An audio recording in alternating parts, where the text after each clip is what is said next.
ده واحد بقى من أجمد الأماكن اللي أنا زُرتها في الفترة الأخيرة، أنا مش عارف إزاي ما جرّبتش المكان ده قبل كده، اللي يعرفني كويس عارف إني باحب المشويات والأكل الحرِش، وحرفيًا المكان ده بيعمل شوية مشويات عظيمة.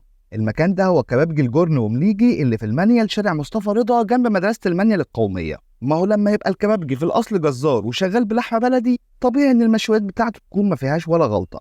ده غير إن أسعارهم مش غالية وعاملين كمان خصم 10% الفترة دي. وهتلاقيني سايب لكم المنيو بتاعهم في آخر الفيديو. خلينا بقى ندخل في المهم وأقول لكم إيه أكتر حاجة عجبتني. ونبدأ بالكباب اللي كنت متحمس له جدا. تتبيلة هادية وتسوية مظبوطة، في شدة خفيفة كده، بس طعم اللحمة نفسه حلو قوي. وزي ما انتوا عارفين الطرب بقى من أكتر الحاجات اللي أنا بحبها. المنديل بتاعهم كان متوسط، مش تخين يضايقك ولا رفيع ما تحسش بوجوده، فعجبني قوي. الكفتة برضو من أكتر الحاجات اللي عجبتني عندهم، تتبيلة هادية وطعم خطير.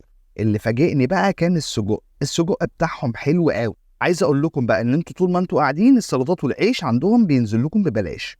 ولو بتحبوا الحمام لازم تجربوا الحمام بتاعهم، بيكون محشي رز وحجم الحمامه حلو قوي ومليانه ولحمتها نظيفه.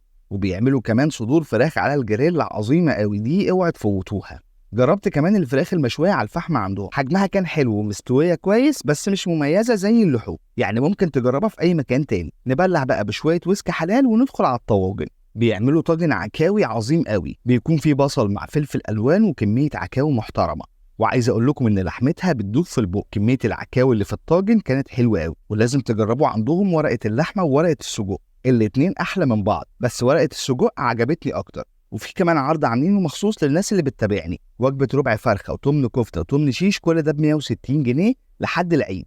خلاصه التجربه دي، المكان ده بيقدم كميه وكواليتي وسعر محترمين قوي، يستاهل انكم تجربوه. قولوا لي بقى في الكومنتات مين اول حد هيجي في بالكم هتقولوا تعالوا نروح نجرب المكان ده. وما تنساش تعملي فولو.